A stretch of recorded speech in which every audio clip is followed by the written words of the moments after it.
Hello everyone, स्वागत है आपका इकरा फिजिक्स में। लास्ट लेक्चर में हमने फिजिकल क्वांटिटीज को तीन कैटेगरी में डिवाइड किया था, scalar, vector and tensor quantities. Tensor quantity जहां पे यूज आएगा उसको हम वहां पे देखेंगे। अभी के लिए हमारे लिए जो दो इंपॉर्टेंट कैटेगरीज है वो है स्केलर एंड वेक्टर क्वांटिटीज, और इन दोनों में भी हमारा जो मेजर फोकस रहेगा वो रहेगा वेक्टर्स के ऊपर। बेसिकली वेक्टर्स ऐसी क्वांटिटीज होती है जिनको रिप्रेजेंट करने के लिए magnitude as well as direction दोनों की रिक्वायरमेंट होती है, और we use vector laws of algebra to add और सब्ट्रैक्ट वेक्टर्स। चलिए उसी सिलसिले को आगे बढ़ाते हैं और एक इंपॉर्टेंट पॉइंट लिखते हैं regarding scalar and vector quantities.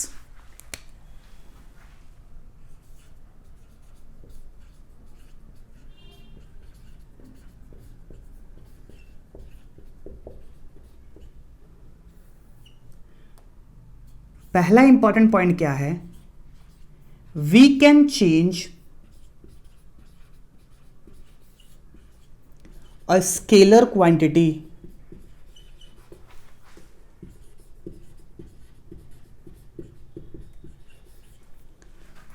Bye changing its magnitude only. कहने का मतलब यह है कि अगर मुझे किसी स्केलर क्वांटिटी को चेंज करना है तो सिर्फ और सिर्फ उसका मैग्नीट्यूड को चेंज करते हुए भी मैं उसको चेंज कर सकता हूं। फॉर एग्जाम्पल, कोई एक ब्लॉक है, इस ब्लॉक का मास है 5 किलोग्राम, तो इसका मैग्नीट्यूड कितना हुआ? 5 किलोग्राम। तो अगर मुझे इसका मास चेंज करना है, बेसिकली ये मास की यूनिट है, तो इसका मास चेंज करना है तो मैं इसमें +2 किलोग्राम और ऐड कर दूंगा, तो 7 किलोग्राम हो गया। तो क्या मास के अंदर चेंज आया? मास के अंदर चेंज आया तो फिजिकल क्वांटिटी के अंदर भी चेंज आया, और फिजिकल क्वांटिटी के अंदर चेंज मैं किस तरीके से लेकर आया हूं? By changing its magnitude only. So ये एक इंपॉर्टेंट पॉइंट है कि अगर मुझे स्केलर क्वांटिटी के अंदर चेंज करना है तो मैं सिर्फ और सिर्फ उसका मैग्नीट्यूड को चेंज करके भी उसके अंदर चेंज ला सकता हूं। लेकिन वेक्टर्स के लिए ये कहानी इतनी आसान नहीं है। If we want to change a vector quantity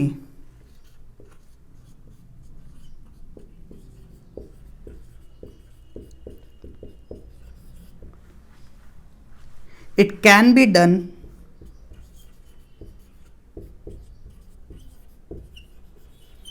by changing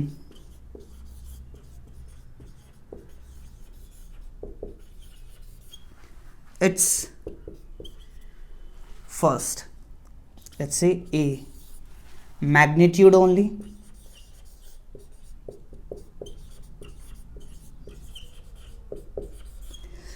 B, direction only,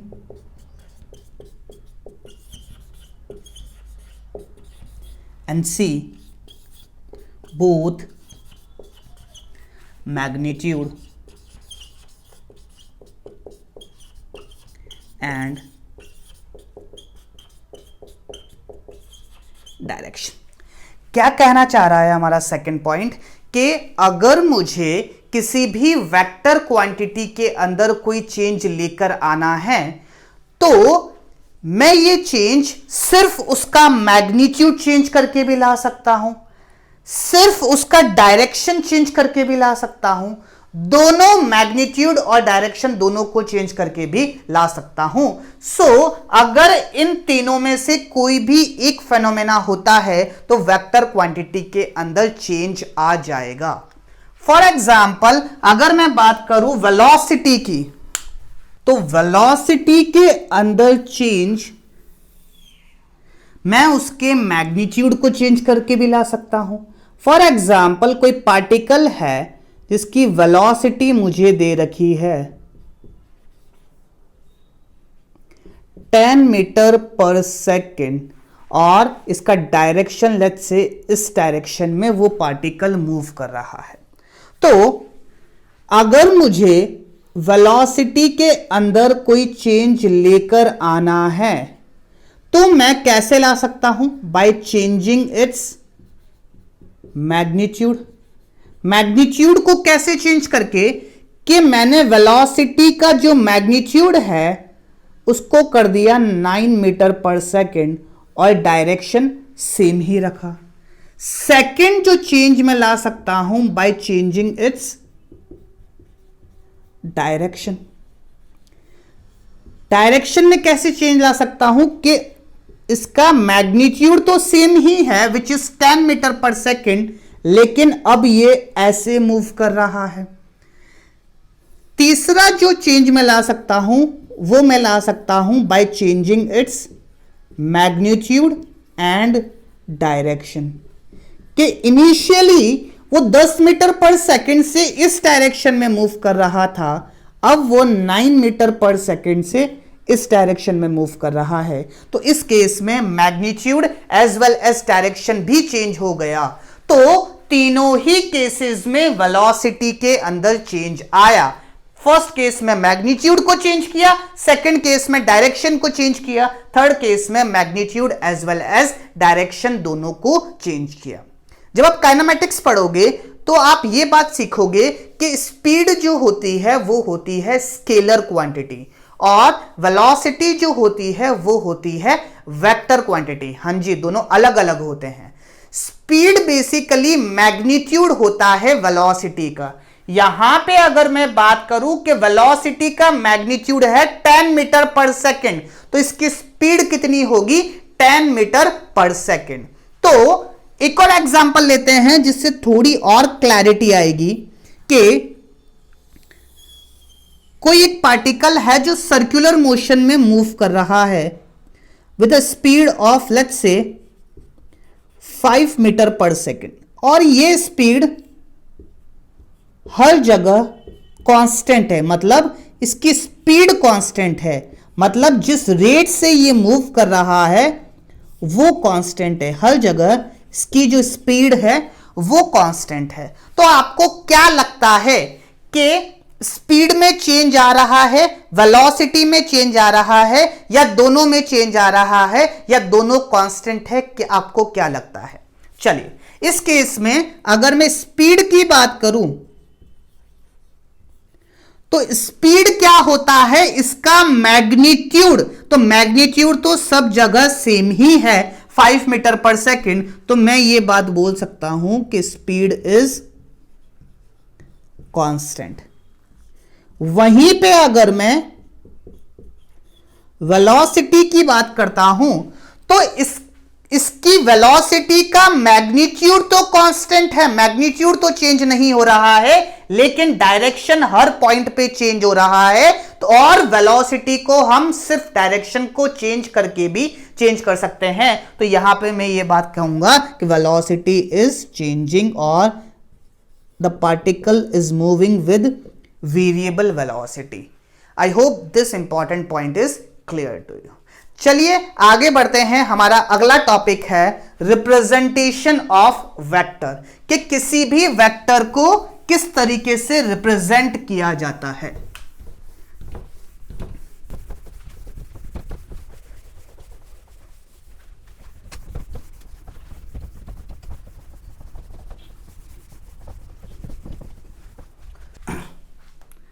next क्या है?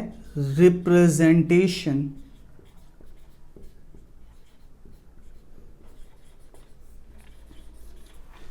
ऑफ अ वेक्टर, कि किसी भी वेक्टर को किस तरीके से रिप्रेजेंट किया जाता है। अब रिप्रेजेंटेशन ऑफ वेक्टर होता है, उसमें 3 रिप्रेजेंटेशन आते हैं। 2 हम अभी पढ़ेंगे और एक रिप्रेजेंटेशन 1-2 लेक्चर के बाद पढ़ेंगे। पहला जो रिप्रेजेंटेशन होता है वो होता है सिंबॉलिक रिप्रेजेंटेशन। नाम पे मत जाइए, आसान सी बात है कि उसका सिंबल क्या होता है। और दूसरा जो रिप्रेजेंटेशन होता है वो होता है पिक्टोरियल रिप्रेजेंटेशन।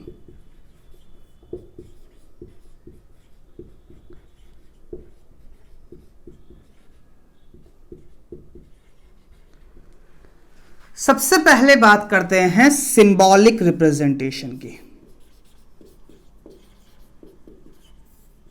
सिंबॉलिक रिप्रेजेंटेशन कि अगर मुझे कोई भी वेक्टर को रिप्रेजेंट करना है तो उसका सिंबॉलिक रिप्रेजेंटेशन कुछ इस तरीके से होता है। मतलब फॉर एग्जांपल कोई एक वेक्टर क्वांटिटी है तो मैं उसको रिप्रेजेंट करूंगा ए लेटर लिख के और उसके ऊपर राइट हैंड साइड पे एक एरो बनाकर।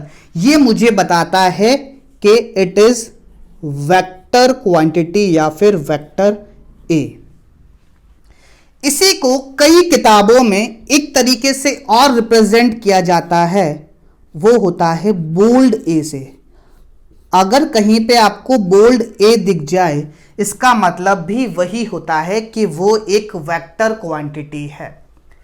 वेक्टर के पास magnitude as well as direction दोनों होते हैं, तो कई बार हमको सिर्फ और सिर्फ मैग्नीट्यूड की रिक्वायरमेंट होती है रिप्रेजेंट करने के लिए, तो उसका जो मैग्नीट्यूड होता है वो इस तरीके से रिप्रेजेंट किया जाता है। या तो वेक्टर के दोनों तरफ दो लाइन बना देते हैं, इसको हम बोलते हैं mod of a vector, mod of a vector, या फिर सिंपली ए लिख देते हैं। ये मुझे बताता है मैग्नीट्यूड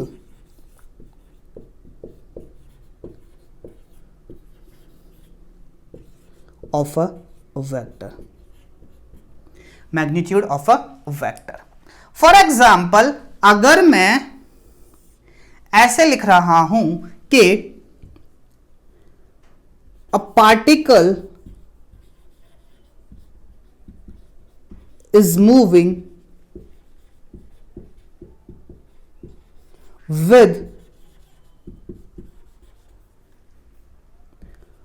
5 मीटर पर सेकेंड, यहां पे कहीं पे भी इसके डायरेक्शन का जिक्र नहीं हुआ है, तो इसका मतलब क्या हुआ कि सिर्फ मैग्नीट्यूड की बात हो रही है। तो यहां पे मैं मॉड ऑफ ए क्या लिखूंगा, 5 मीटर पर सेकेंड। और अगर ये बात बोलता कि 5 metre per second in east direction, तो मैं यहां पे ए वेक्टर कैसे लिखता, 5 metre per second in east direction.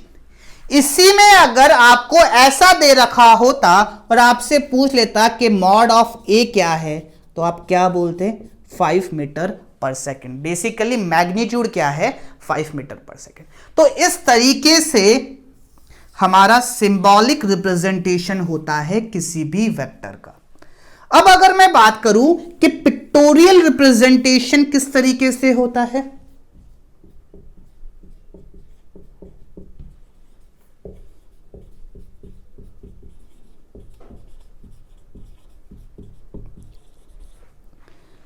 Pictorial representation basically हम एक एरो से करते हैं। ये जो एरो होता है इसका जो ये एंड होता है इसको हम बोलते हैं टेल, पूंछ, और ये जो फ्रंट एंड होता है इसको हम बोलते हैं हेड। और ये जो एरो की लंबाई होती है इसको हम बोलते हैं लेंथ ऑफ अ वेक्टर।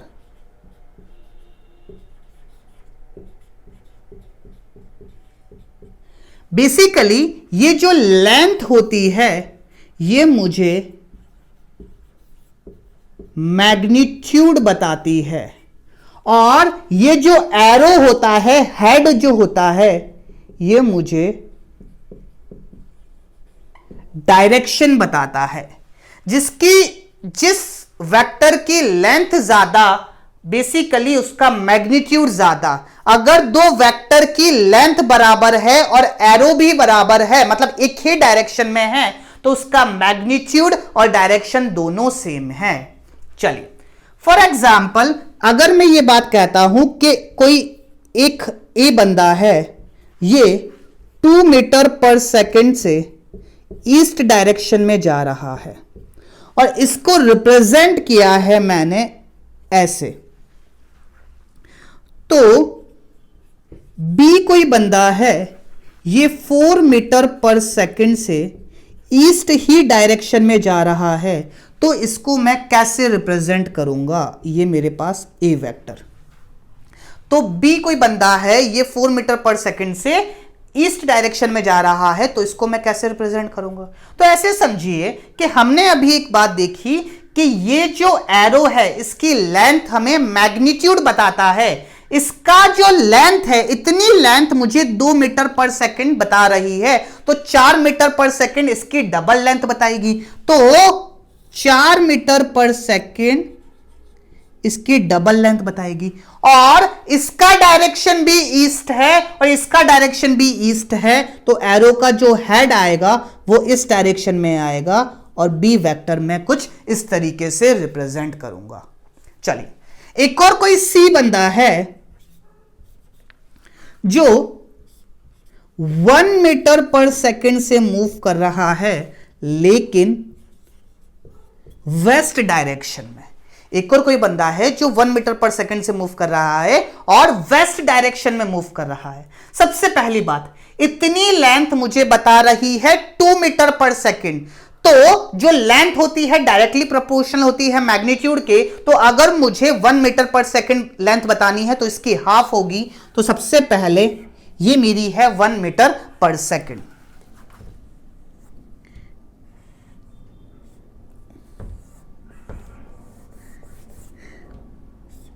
ठीक है, अब ये डायरेक्शन मुझे ईस्ट बता रहा है, तो इसके अपोजिट डायरेक्शन मुझे क्या बताएगा? इसका अपोजिट डायरेक्शन मुझे बताएगा वेस्ट। तो इसको मैं सी वेक्टर को कुछ इस तरीके से रिप्रेजेंट करूंगा। इसका पिक्टोरियल रिप्रेजेंटेशन कुछ इस तरीके से होगा। तो बेसिक फंडा क्या है? जो भी एरो होगा उसकी जो लेंथ होगी वो मुझे मैग्नीट्यूड बताएगी और उसका जो हेड होगा वो मुझे डायरेक्शन बताएगा। I hope this thing is clear to you. Okay, so इस तरीके से हम किसी भी वेक्टर को रिप्रेजेंट करते हैं। आगे चलते हैं। हमारा जो नेक्स्ट टॉपिक है वो है इक्वल वेक्टर्स, कि हम कब कहेंगे कि दो वेक्टर इक्वल हैं।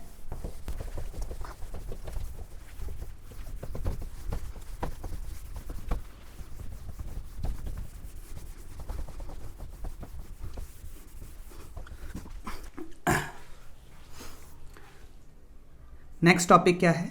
Equality of a vector, equality of two vectors.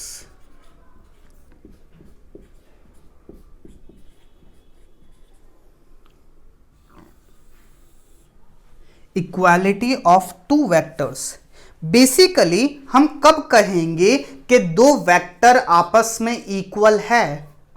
सिर्फ और सिर्फ हम तब कह सकते हैं जब हमारे पास तीन कंडीशन सेटिस्फाई हो। बेसिकली ऐसा नहीं है कि सिर्फ तीनों में से एक कंडीशन सेटिस्फाई होनी चाहिए, तीनों की तीनों कंडीशन सेटिस्फाई होनी चाहिए, तभी हम कहेंगे कि दोनों वेक्टर्स आपस में इक्वल है। तो वो तीन कंडीशन क्या है पहले लिख लेते हैं, फिर समझने की कोशिश करते हैं। Two vectors are said to be equal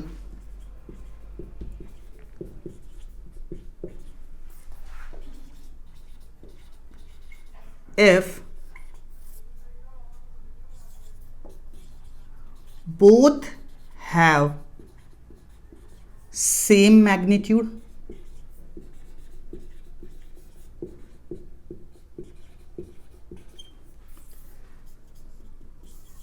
both have same direction,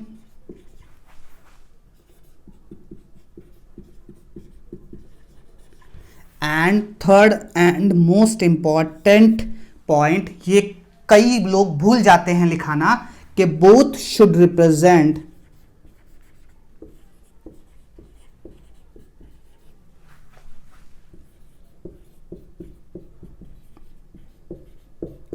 same physical quantity.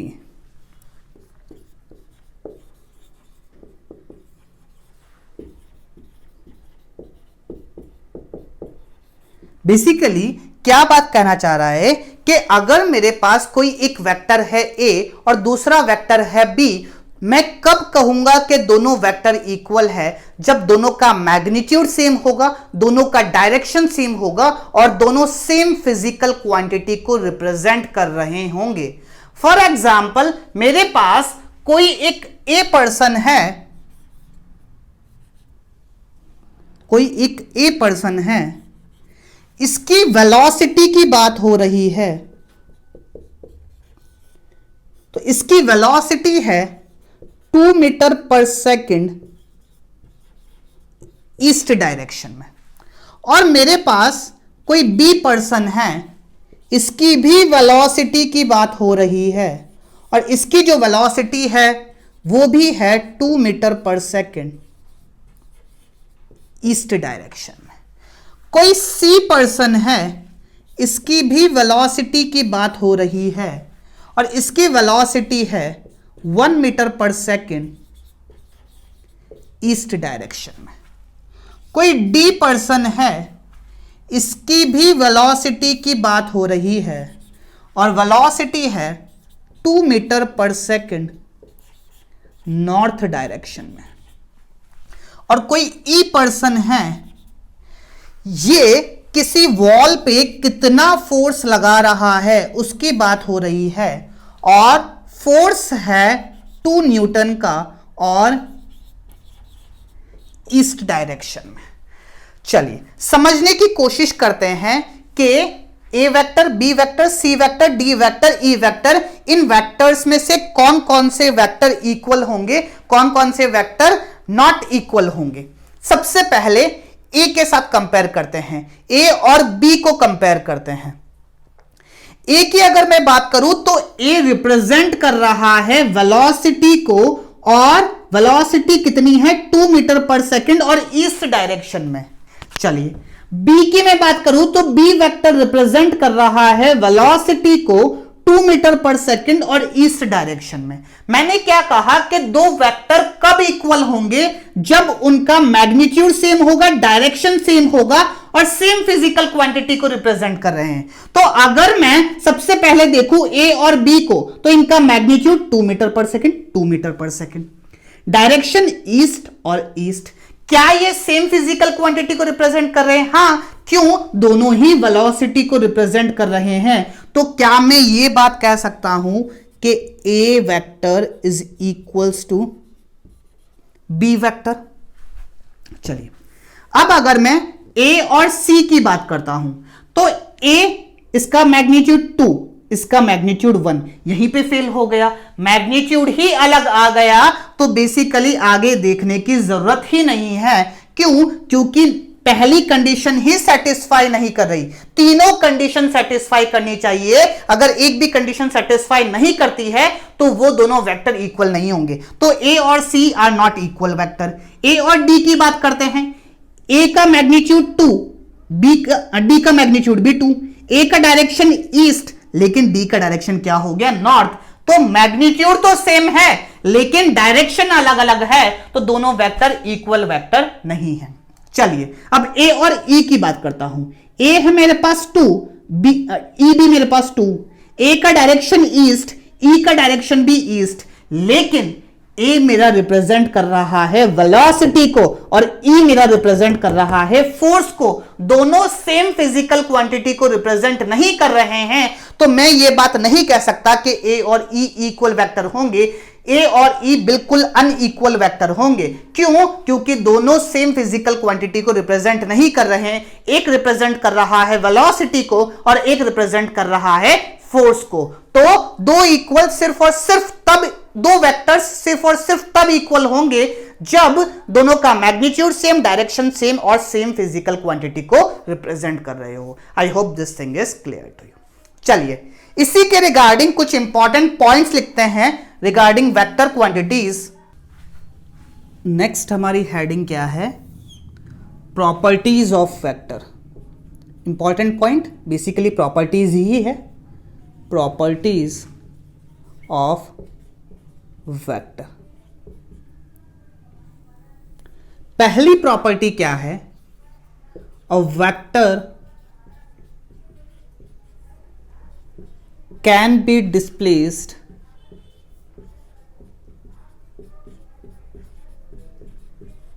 parallel to itself.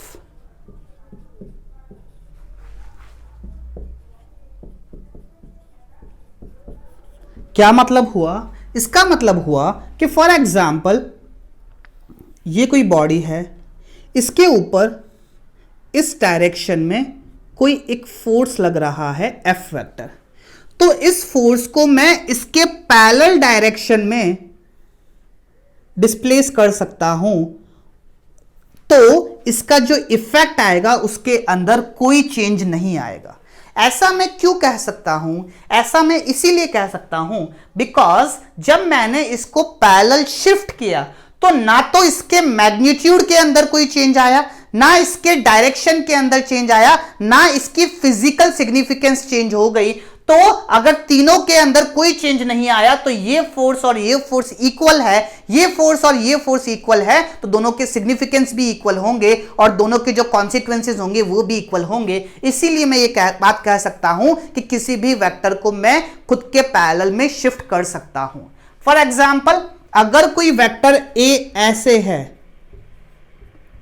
तो मैं इसको इसके पैरेलल ऐसे शिफ्ट कर सकता हूं, ये भी मेरा ए वेक्टर ही कहलाएगा।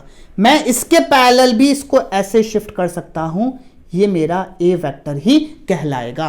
क्यों? क्योंकि पैरेलल शिफ्ट करने पे ना तो मैग्नीट्यूड चेंज हो रहा है ना डायरेक्शन चेंज हो रहा है, तो ये और ये वेक्टर दोनों इक्वल ही रहेंगे, ये वेक्टर और ये वेक्टर दोनों इक्वल ही रहेंगे। इसीलिए मैं किसी भी वेक्टर को खुद के पैरेलल में शिफ्ट कर सकता हूं। दूसरा important point, if a vector is rotated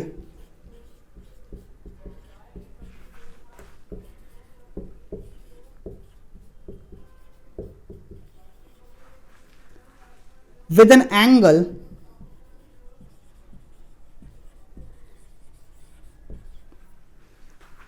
other than multiple of 2 pi, then vector changes। क्या बात बोल रहा है कि कोई भी एक वेक्टर है ए, इस तरीके से अगर मैं इस वेक्टर को रोटेट कर देता हूं किसी भी एंगल से except multiple of 2 pi. Multiple of 2 pi क्यों बोला? कि अगर मैं इसको 2 पाई से रोटेट करता हूं तो क्या होगा, ये सेम ही वेक्टर हो जाएगा। 1 इंटू 2 पाई, 2 इंटू 2 पाई, 3 इंटू 2 पाई, इस तरीके से अगर मैं इसको रोटेट करता हूं तो वो सेम ही वेक्टर निकल के आता है। लेकिन अगर मैं 2 पाई के मल्टीपल के अलावा किसी और एंगल से इसको रोटेट करता हूं, लेट्स से मैंने इसको 60 डिग्री एंगल से रोटेट कर दिया, तो इसका मैग्नीट्यूड तो सेम रहा लेकिन डायरेक्शन चेंज हो गया, और डायरेक्शन चेंज हो गया तो वेक्टर भी चेंज हो गया, और वेक्टर चेंज हो गया तो मैं ये बात नहीं कह सकता कि ए और बी वेक्टर दोनों इक्वल है। क्यों? क्योंकि दोनों का मैग्नीट्यूड तो सेम है लेकिन डायरेक्शन अलग हो गया। यहां पे इंटीग्रल लिख लो, है ना, इंटीग्रल मल्टीपल ऑफ 2 पाई। तो अगर मैं किसी भी वेक्टर को other than integral multiple of 2 पाई से रोटेट करता हूं तो वो वेक्टर चेंज हो जाता है, बेसिकली उसका डायरेक्शन चेंज हो जाता है, तो पूरा वेक्टर भी चेंज हो जाएगा। फॉर एग्जाम्पल ये कोई ए वेक्टर है, अगर मैं इसको रोटेट करता हूं तो ये कोई बी वेक्टर बनता है, then A vector is not equals to B vector, इसकी प्रॉपर्टीज में चेंज आएगा। ये भी एक इंपॉर्टेंट पॉइंट है रिगार्डिंग वेक्टर्स। चलिए तीसरा जो इंपॉर्टेंट पॉइंट है वो है vector comparison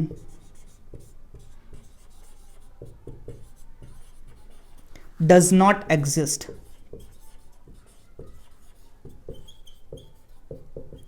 vector comparison does not exist, इसका क्या मतलब है कि आप किन्हीं भी दो वेक्टर को कंपेयर नहीं कर सकते कि ये इससे ज्यादा है या ये इससे कम है। बेसिकली हम ये चीज कंपेयर नहीं कर सकते कि ए वेक्टर बड़ा है या बी वेक्टर बड़ा है। अगर आपको कहीं पे ये लिखा हुआ है कि A vector is greater than B vector, इसका मतलब वो उसके मैग्नीट्यूड को कंपेयर कर रहा है। हालांकि वो गलत है लिखना, लेकिन अगर कहीं पे आपको लिखा हुआ दिख जाए तो बेसिकली आपको यह समझना है कि वो उसके मैग्नीट्यूड को कंपेयर कर रहा है। तो two vectors can not be compared. कोई भी वेक्टर, एक वेक्टर किसी वेक्टर से ज्यादा या फिर बड़ा नहीं हो सकता, कोई भी दूसरा वेक्टर किसी पहले वेक्टर से छोटा नहीं हो सकता। I hope this thing is clear to you. अगर कहीं पे लिखा हुआ है तो उसका मतलब है कि वो उसके मैग्नीट्यूड को कंपेयर कर रहा है। चलिए, तो ये कुछ इंपॉर्टेंट पॉइंट्स थे रिगार्डिंग वेक्टर। आगे बढ़ते हैं।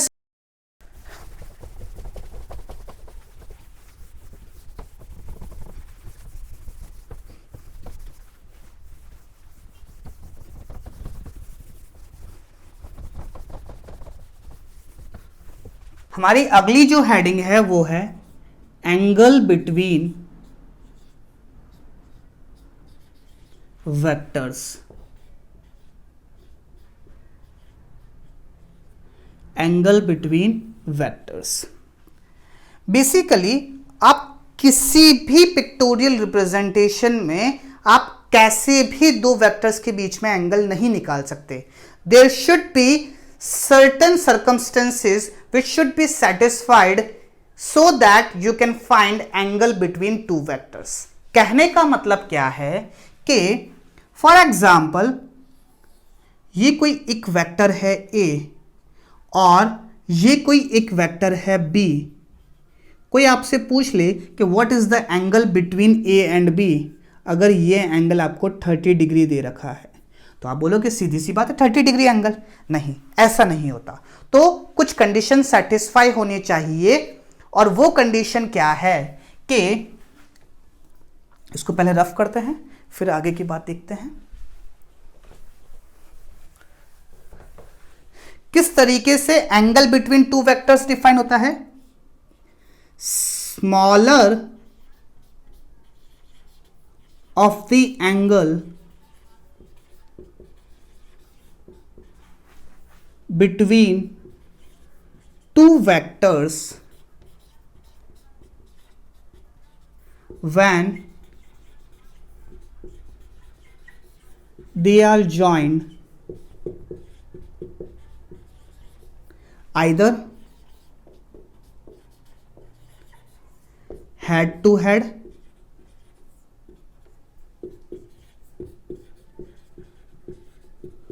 or tail to tail.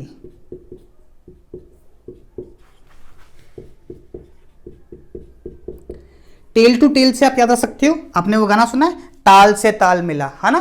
तो उस तरीके से आप इसको याद रख सकते हो। बेसिकली जो कंडीशन सेटिस्फाई होनी चाहिए अगर हमको दो वेक्टर्स के बीच में एंगल निकालना है वो ये है कि वो या तो हेड टू हेड ज्वाइंट होने चाहिए या टेल टू टेल ज्वाइन होना चाहिए। फॉर एग्जाम्पल ये कोई वेक्टर है ए वेक्टर और ये कोई वेक्टर है बी वेक्टर, और इन दोनों के बीच में एंगल लेट्स से 30 डिग्री है। तो सबसे पहली चीज जो आप देखोगे वो ये देखोगे कि क्या वो हेड टू हेड या फिर टेल टू टेल, या तो ये हो या ये हो, आइदर हेड टू हेड या फिर टेल टू टेल ज्वाइंट है या नहीं है। अगर मैं देखूंगा तो ये दोनों वेक्टर, दोनों के हेड एक साथ मिल रहे हैं तो ये हेड टू हेड ज्वाइंट है, तो angle between these two vector will be 30 degree. लेकिन आप बोलोगे sir angle between these two vectors is this also, this is 330 degree. तो उसके लिए फर्स्ट वर्ड लिखा हुआ है स्मॉलर ऑफ द एंगल। इन दोनों के बीच में जो छोटा एंगल होगा वो एंगल हमको लेना है। सो इस केस में angle between two vector will be 30 degree. चलिए एक और एग्जांपल देखते हैं जिससे थोड़ी और क्लैरिटी आएगी कि अगर कोई वेक्टर ए वेक्टर ऐसे है और बी वेक्टर ऐसे है और इन दोनों के बीच में एंगल आपको दे रखा है 60 डिग्री, और आपसे पूछ लिया जाए what will be angle between these two vectors, तो सबसे पहली बात आप क्या करोगे, आप ये चीज चेक करोगे कि हेड टू हेड या टेल टू टेल ज्वाइन है या नहीं है।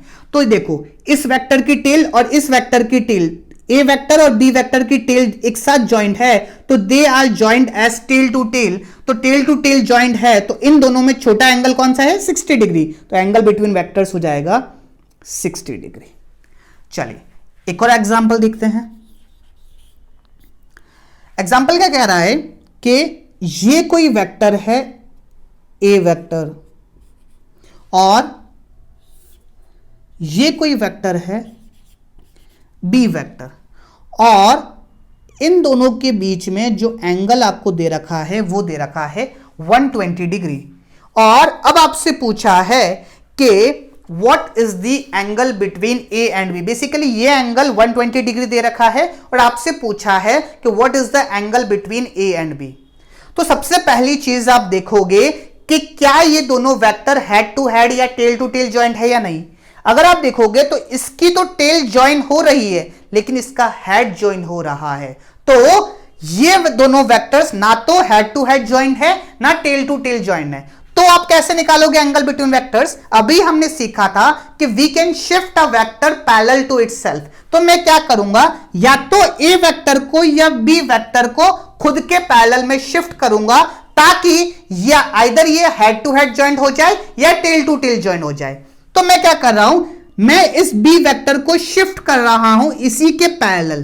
तो ये कैसा बनेगा, ये ए वेक्टर और ये बी वेक्टर, ये एंगल 120 था तो ये एंगल कितना हो जाएगा, ये पूरा स्ट्रेट लाइन पे एंगल कितना बनता है 180 डिग्री। तो ये 120 था तो ये एंगल कितना बन जाएगा 60 डिग्री। तो ये एंगल हो जाएगा 60 डिग्री। तो अगर अब देखोगे इसको तो दोनों vector tail to tail joint है, तो एंगल बिटवीन वेक्टर्स कितना हो जाएगा 60 डिग्री। चलिए कोई बच्चा बोले कि सर नहीं, हम तो बी को शिफ्ट नहीं करेंगे, हम तो ए को शिफ्ट करेंगे। ए को शिफ्ट कर लो, उसमें कौन सी बड़ी बात है। तो बी तो हमारा ऐसा का ऐसा है। अब ए को मैं आगे क्यों शिफ्ट करूंगा, फिर तो वो दूर हो जाएगा। मुझे पास में लाना, तो मैं ए को पीछे शिफ्ट करूंगा। ए को जब पीछे शिफ्ट करूंगा तो ए वेक्टर कुछ ऐसे हो जाएगा। ये एंगल था 120 डिग्री। स्ट्रेट लाइन पे जो एंगल बनता है वो बनता है 180 डिग्री। तो ये एंगल कितना हो जाएगा 60 डिग्री। अब अगर आप देखोगे तो ए और B head to head joint है। अगेन एंगल बिटवीन वेक्टर्स कितना हो जाएगा 60 degree. I hope this thing is clear to you. तो सबसे पहली चीज आप क्या करोगे, ये चीज चेक करोगे कि दोनों वेक्टर्स हेड टू हेड और टेल टू टेल ज्वाइंट है या नहीं है। अगर है तो वेल एंड गुड, उन दोनों में से जो छोटा एंगल होगा वो ले लेंगे। अगर वो ज्वाइंट नहीं है तो हमको वेक्टर्स की पैरेलल शिफ्टिंग करनी पड़ेगी, और पैरेलल शिफ्टिंग करके फिर हम देखेंगे कि उनमें छोटा एंगल कौन सा आ रहा है, वही होगा मेरा एंगल बिटवीन वेक्टर्स। एक और एग्जांपल देखते हैं जिससे थोड़ी और क्लैरिटी आएगी। जैसे ये कोई वेक्टर है ए, ये कोई वेक्टर है बी, यहां से ये कोई वेक्टर है सी जो कि 30 डिग्री एंगल बना रहा है। फिर ये कोई वेक्टर है डी,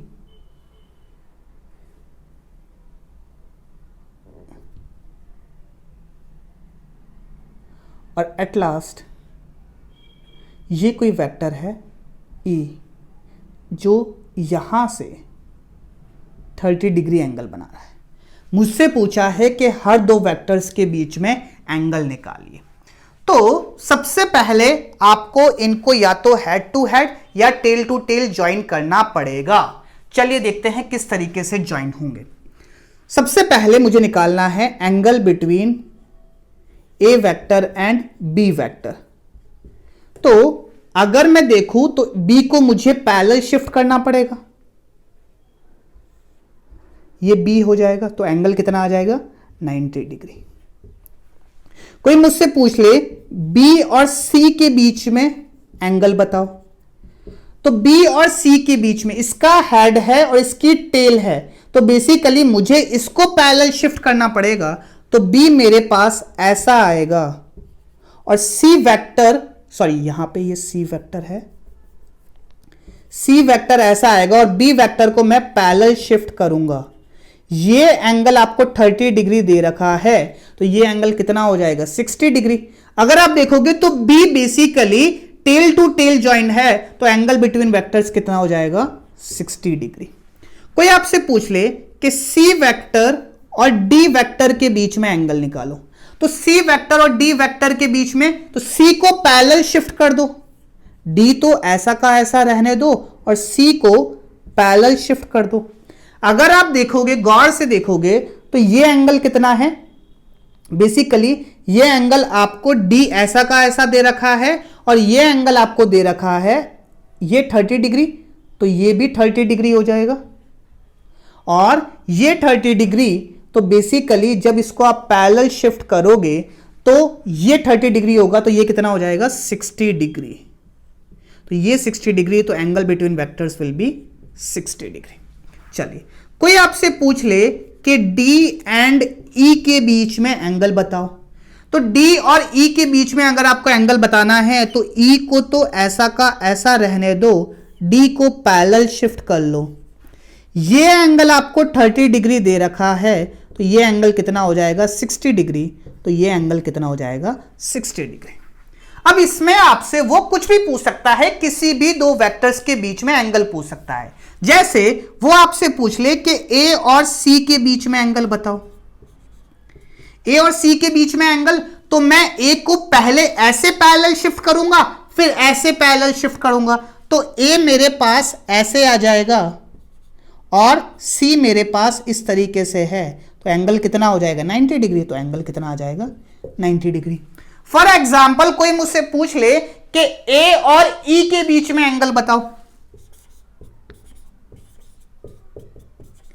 ए और ई के बीच में एंगल बताऊंगा, सबसे पहले मैं इसको ऐसे शिफ्ट करूंगा और फिर इस तरीके से शिफ्ट करूंगा, तो बेसिकली ई तो मेरे पास ऐसे रहेगा और ए वेक्टर कुछ इस तरीके से आएगा। अब एंगल पूछा है, तो सबसे पहली बात कि ये एंगल दे रखा है 30 डिग्री, तो ये एंगल 30 डिग्री, तो ये एंगल कितना हो जाएगा 150 डिग्री। तो angle between A and E is 150 degree.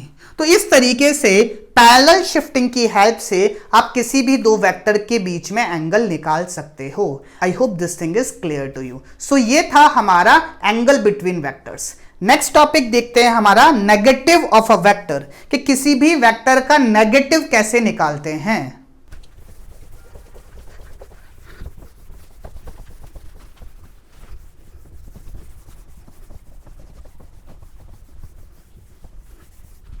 Next heading क्या है, नेगेटिव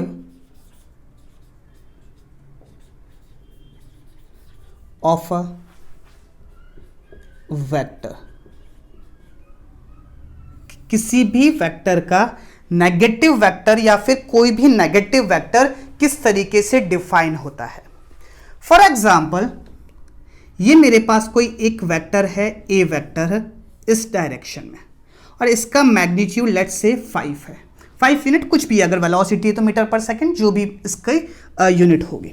चलिए, अगर मुझे -a वेक्टर लिखना है तो मैं कैसे लिखूंगा, बस इसके डायरेक्शन को उल्टा कर दो और मैग्नीट्यूड सेम ही रखो, तो ये जो वेक्टर है ये मुझे रिप्रेजेंट करेगा negative of A vector. So negative of a vector have same magnitude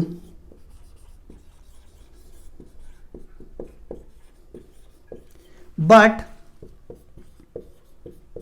opposite direction। A vector है जिसका मैग्नीट्यूड 5 था और वो इस तरफ था, अगर मुझे -a वेक्टर लिखना है तो बस इसके डायरेक्शन को अपोजिट कर दो और मैग्नीट्यूड को सेम रखो, तो वो -a वेक्टर को रिप्रेजेंट करेगा। छोटा सा टॉपिक था, छोटी सी बात थी नेगेटिव ऑफ अ वेक्टर के बारे में।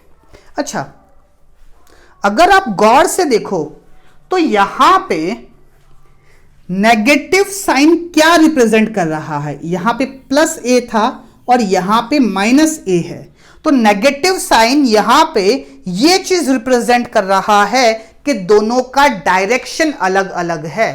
तो बेसिकली किसी भी वेक्टर का साइन हमको यह बात रिप्रेजेंट करता है कि दोनों का डायरेक्शन अलग अलग है। आई बात समझ में? तो इसको आप एक इंपॉर्टेंट पॉइंट में भी लिख सकते हो।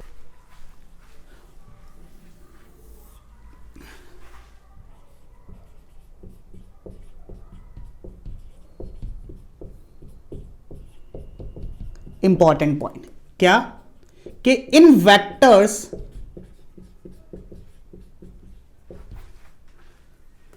Positive and negative represents direction only.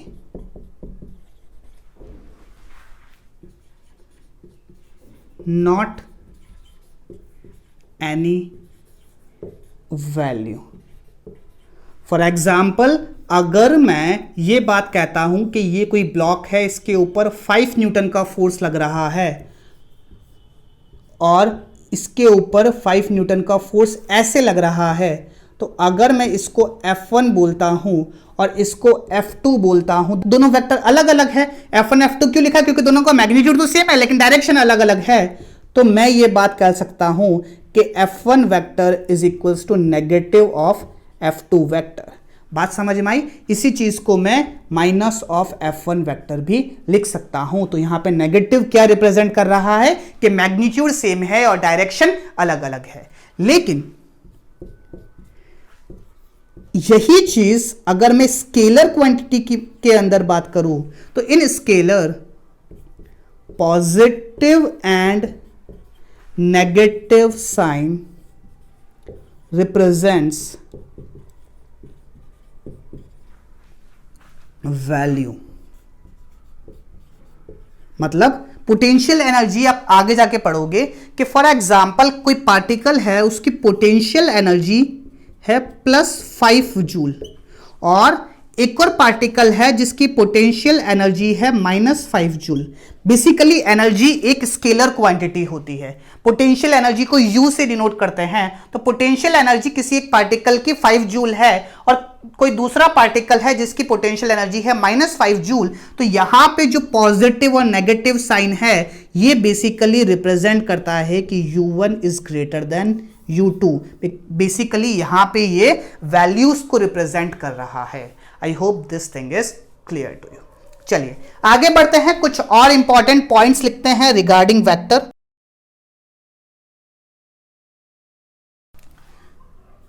Next important point क्या है? वी कैन ऐड और सब्ट्रैक्ट टू वेक्टर्स। हम कोई भी दो वेक्टर को ऐड और सब्ट्रैक्ट कर सकते हैं। ये हम पढ़ेंगे वेक्टर लॉज ऑफ एडिशन और सब्ट्रैक्शन में,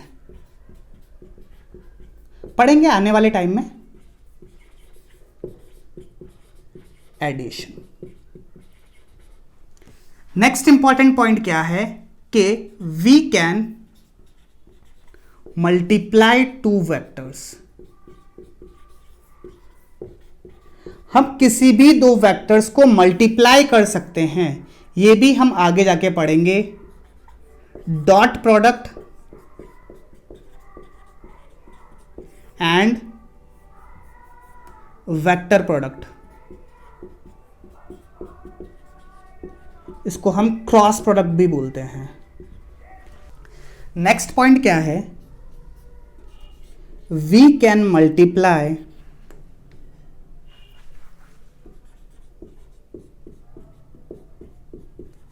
स्केलर नंबर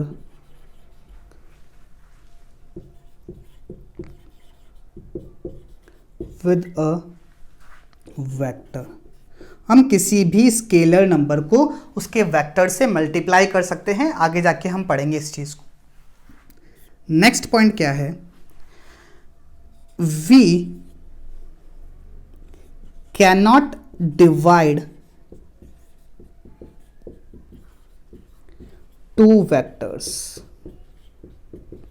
कि दो वेक्टर्स को हम डिवाइड नहीं कर सकते, ऐसा लिखना सरासर बेवकूफ़ी है, ये हम नहीं लिख सकते।